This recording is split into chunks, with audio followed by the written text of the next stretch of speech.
Hello, Matthew. Thank you so much for taking the time to talk to us. I'm really looking forward to seeing what you are going to produce for the Wallace Residency. I think to start off with, just let's find out a wee bit about you. Yeah, no, thank you for having me, Zara. It's great to have the opportunity to chat.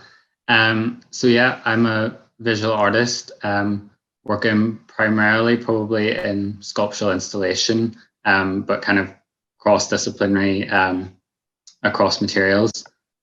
And my practice, I guess, mainly navigates some terrain of memory. So kind of thinking about how to navigate place and landscape and people. And often that's kind of in the context both of like past, present, and then actually considering, I guess, into the future as well. And often that's coming from a place of personal narratives, but then also thinking how that maybe can relate universally or draw on kind of cultural connotations and culturally recognizable materials and objects to draw that out in an experience with people. You have quite a material practice. You need to have somewhere with a reasonable amount of space in order to make your work. Would that be right? Yes, definitely.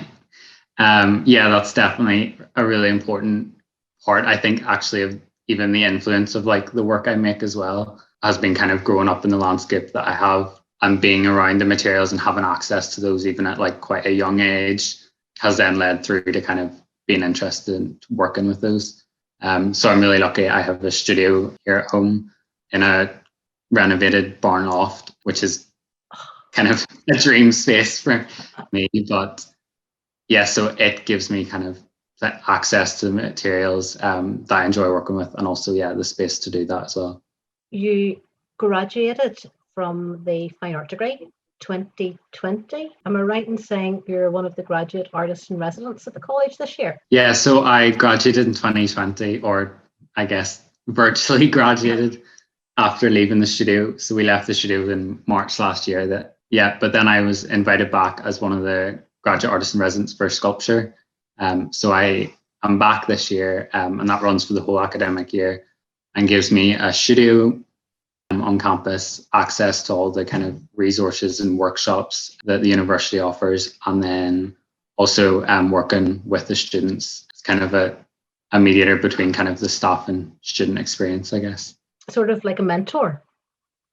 Yeah. So I guess anything that we've learned over our experience on the course, and then as we kind of move into being a practicing artist, anything that we can help and kind of share with the students. Have you enjoyed it?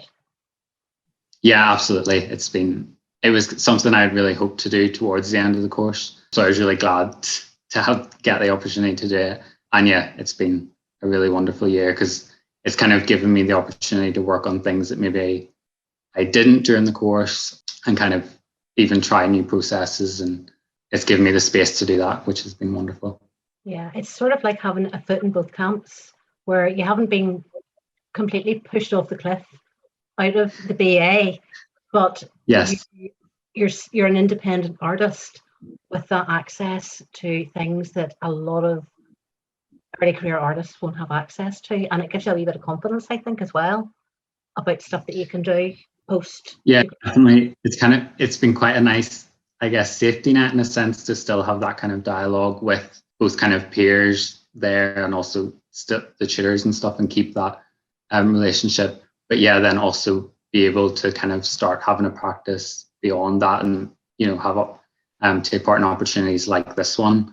So yeah, it's been really nice to kind of keep the conversation between both kind of my studio practice here at home and then also what's going on in the city as well. Now that you mentioned the residency, which is why we're talking, I wanted to ask you, what interested you about the Wallace Residency?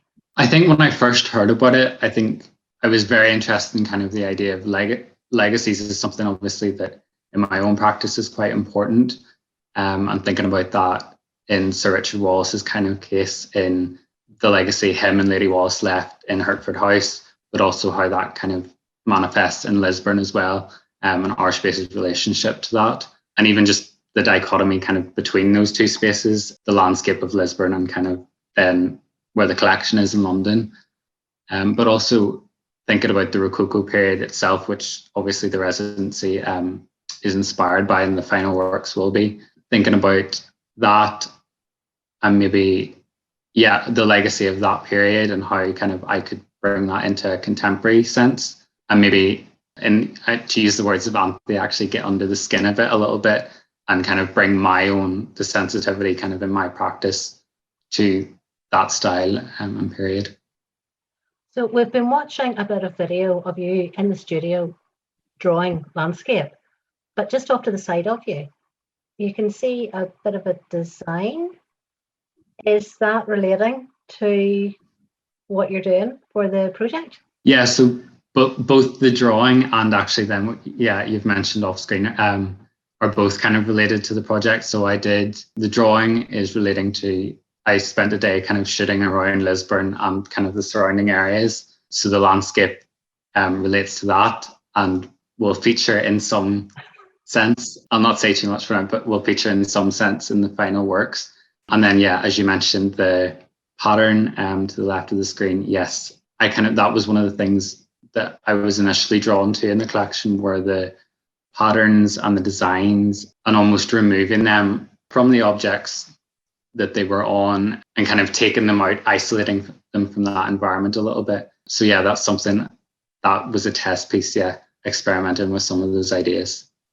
And then following on from that, there's another piece of video where you're sitting at your lovely studio table with your lovely vase of flowers. And you're talking about taking away. So you're cutting and cutting and cutting. So that looks quite intricate. Yeah, I think detail was definitely something that I was really interested in. A lot of the Rococo period, the pieces that you see in the collection, even down to the furniture, the room, the pieces are really ornate.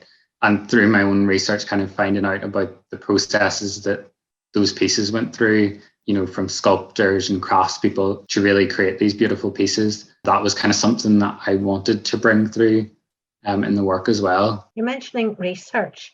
How did you go about the research? So the research, I guess, started by trying to kind of nail down this idea of Rococo, which obviously I had sort of a semi-idea around the term, but kind of nailing that down and finding out a bit more about how it originated and really what it meant in its kind of full capacity. So I started kind of with that and moving on to, obviously, unfortunately, I couldn't visit the Wallace Collection itself, but moving on to looking online, they have some really amazing resources online. So I was able to look through the collection almost in its entirety and view pieces individually and in context as well. And from there, I spent, I think, about a day even just looking through the collection, picking out pieces that I felt kind of really resonated with me and things that I was drawn to, and then be that kind of palette or design or pattern or material, even as we talked about earlier. And then from there, even just reading, there's such a lot of information and knowledge in the history of the collection itself and Wallace's relationship to Lisburn. So learning about that, even both from Anthony and Robert at our space, and also speaking with the curators at the Wallace Collection, Helen Jacobson, who was also a wealth of knowledge and answered loads of questions I had about the period as well. So that was... Speaking about materials again, in the studio, what have you been up to? I see one of the video clips has a bit of jigsaw action, and I imagine there's a lot of tidying up going on. Yeah, so as you probably from the videos, you can see I've been working across quite a range of materials and mediums, which is probably quite typical of how I work as well.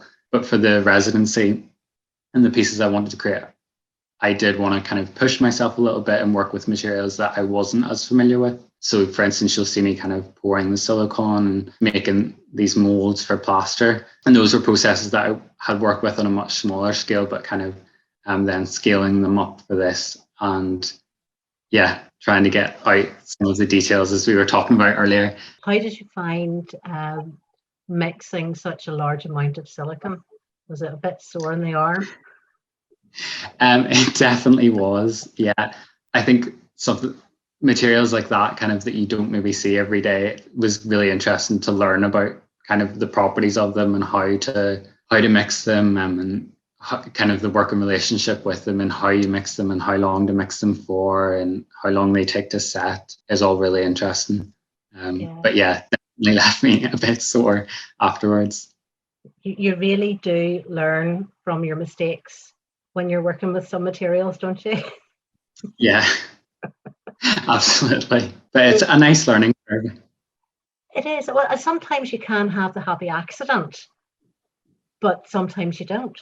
But the the frame that we see in the last video, that looks like quite a long process to get to that stage. Yeah, it definitely has been for that particular piece anyway, which I think is something that maybe in the final work you don't always see. Can look quite kind of minimal or clean, but actually there's a whole kind of process that takes you up to that point, which each step has to be done correctly, I guess, to get to that final one, which is each is of importance, obviously, but yeah. So have you broken many things out of molds yet? And I mean broken out, not breaking them, but getting them out of the mold.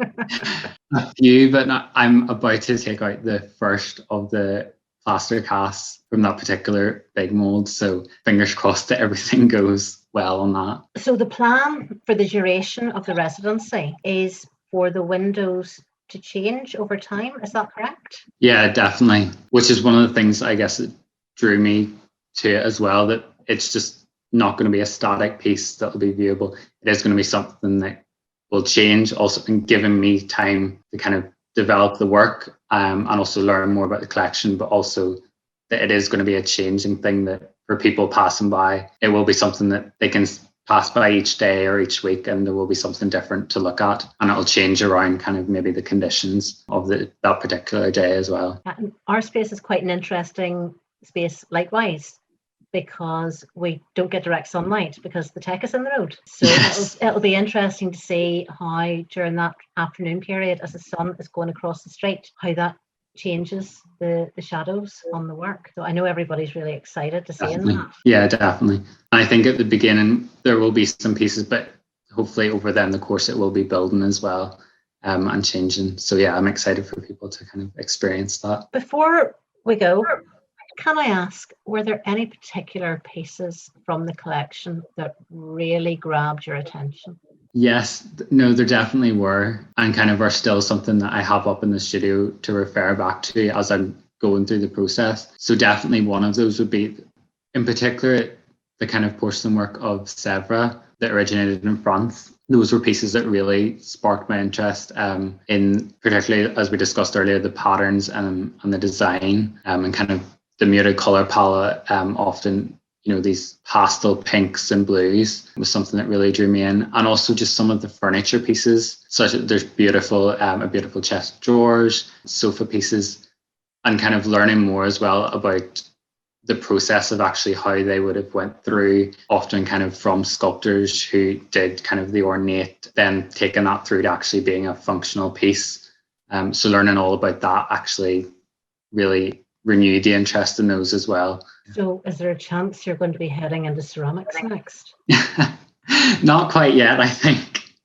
But the interest is the inspiration is definitely there. Matthew, I am really looking forward to seeing what goes up in the window, and hopefully then we will be able to get a chat soon, maybe face to face. Hopefully. Well, good luck with what you're doing in the studio, and we'll chat soon. Well, thank you for the opportunity to be able to chat this evening, and thank you to our space again for the opportunity to complete the residency.